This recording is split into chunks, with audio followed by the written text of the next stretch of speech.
Hello बच्चों, नमस्कार।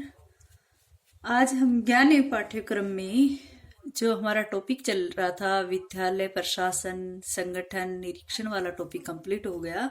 आज हम उसी यूनिट का सेकंड टॉपिक जो था क्या था वो शिक्षण अधिगम में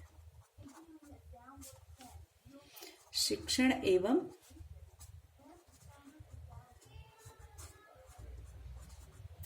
शिक्षण व अधिगम में भौतिक संबल या भौतिक संसाधन। शिक्षण एवं अधिगम में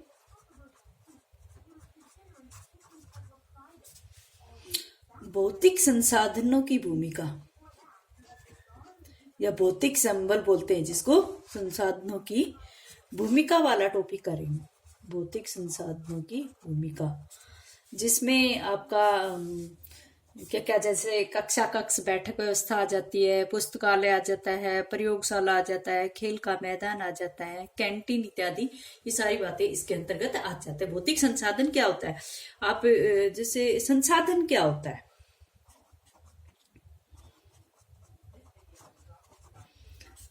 संसाधन क्या होता है? संसाधन का जो अगर शाब्दिक अर्थ देखें तो संसाधन को अंग्रेजी में रिसोर्स बोलते हैं। संसाधन को क्या बोलते हैं? री प्लस सोर्स, SURCE, सोर्स बोलते हैं, रिसोर्स बोलते हैं, री प्लस सोर्स तो बोलते हैं। तो अंग्रेजी में इसको क्या बोलते हैं? री प्लस सोर्स, रिसोर्स बोलते हैं ना। जिसमें जैसे इसका री का तो अर्थ क्या होता है आप सभी जानते हो, पुण्य। और ये क्या होता है, सोर्स क्या होता है? साधन। इसको साधन भी बोलते हैं, उपाय भी बोलते हैं, या फिर स्रोत भी बोलते हैं। ठीक है, री का मतलब तो पुण्य और सोर्स का मतलब साधन, उपाय या स्रोत बोलते हैं।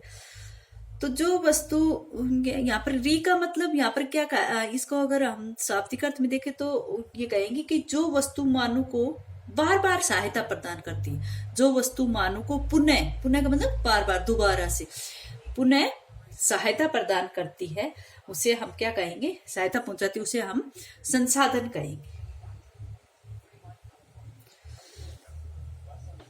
या फिर हम कहें कि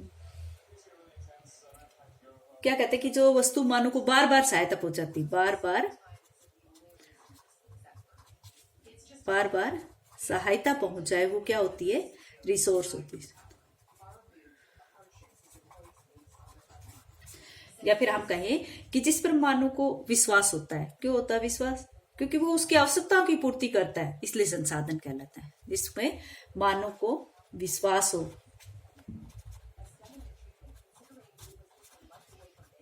मानव को विश्वास क्यों होता है?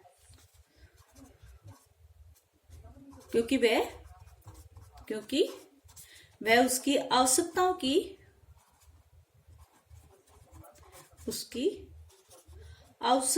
की पूर्ति करता है।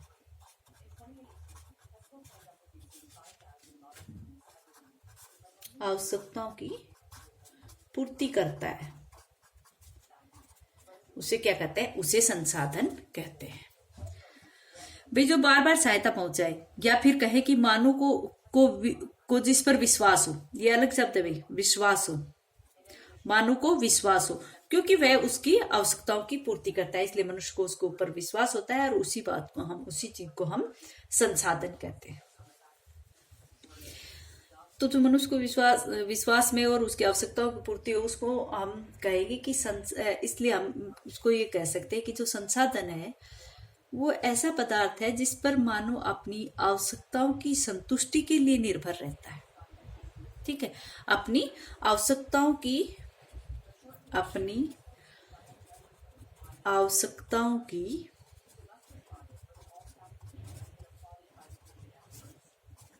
संतुष्टि के लिए, आवश्यकताओं की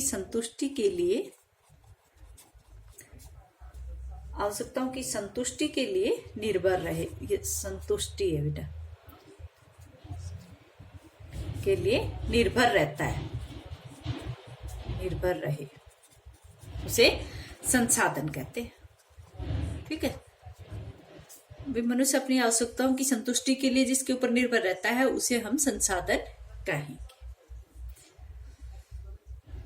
या फिर कहें कि वह वस्तु जो स्वयं संसाधन न हो, लेकिन संसाधन तभी बनती है जब उसमें आवश्यकता की संतुष्टि की क्षमता होती है। भाई कोई भी वस्तु हो, वो अपने आप में संसाधन नहीं होती। वस्तु तो बहुत सारी होती है, लेकिन वो सारी संसाधन नहीं होती। लेकिन अगर वो वस्तु संसाधन तभी बनेगी अगर वो मनुष्य की आवश्यकताओं की संतुष्टि की क्षमता उसके अंदर, ठीक है, तो उसको हम संसाधन कहेंगे, अन्यथा हम उसको संसाधन नहीं कहेंगे। एक चिम्मरमैन ने भी एक परिभाषा दी है इनकी, चिम्मरमैन, ये नोट्स में मैं आपके पास भेजूंगी। चिम्मरमैन ने कहा है कि जो चरम लक्ष्यों की प्राप्ति के लिए, चरम लक्ष्यों की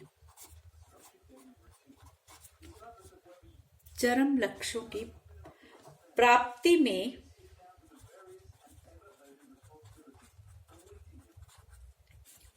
में योगदान देने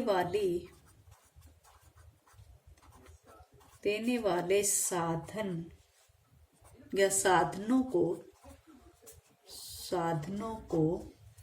संसाधन, चरम लक्ष्यों की प्राप्ति में योगदान देने वाले साधनों को संसाधन माना जाता है।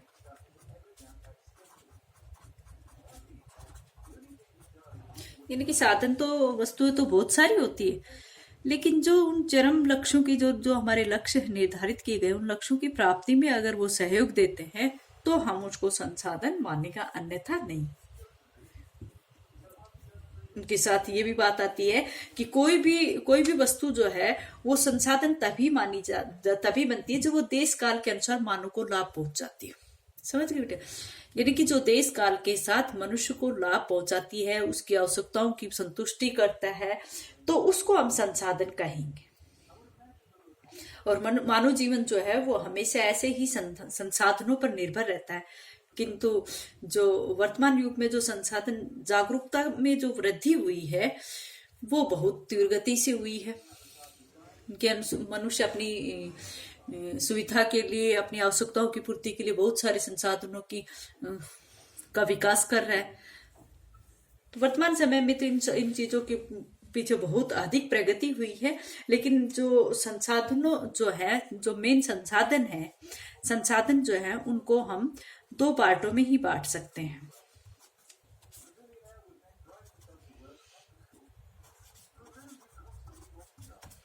दो पार्टों में बांट सकते हैं संसाधनों को, जिनमें एक तो होता है मानवीय साधन, मानवीय संसाधन, और दूसरे कौन से हैं? भौतिक संसाधन, जो हमारा टॉपिक है।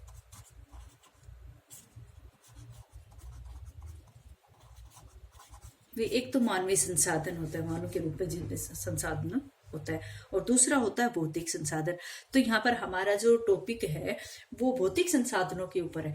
तो ये भौतिक संसाधन जो है उनका मतलब कि अपने शिक्षण एवं अधिगम में भौतिक साधनों की भूमिका हमारा टॉपिक है भौतिक संसाधन, हमारी शिक्षण व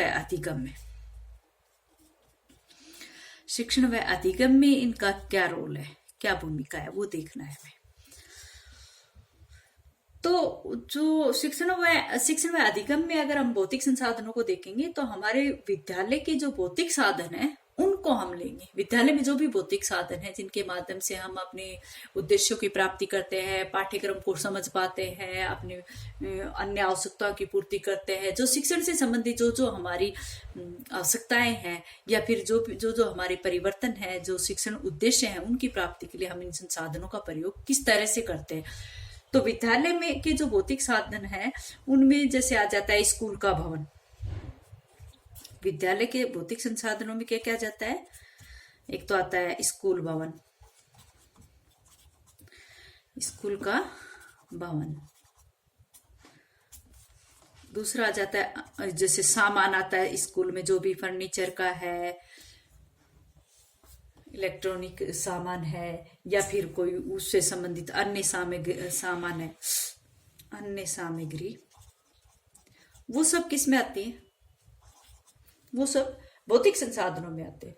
कोई भी स्कूल हो गई, इनमें भौतिक साधनों के अभाव में कोई किसी प्रकार की गतिशीलता हो या किसी प्रकार का विकास वहां पर नहीं हो पाता। अगर स्कूल में भौतिक संसाधन उचित मात्रा में है तो ही वो विद्यालय जो है वो विद्यालय सही उन्नति कर पाता है, अच्छी शिक्षा दे पाता है, बालकों में अपेक्षित व्यवहारगत परिवर्तन करवा पाता है, बालकों की आवश्यकता की पूर्ति कर सकता है, शिक्षण के उद्देश्यों की प्राप्ति कर सकता है।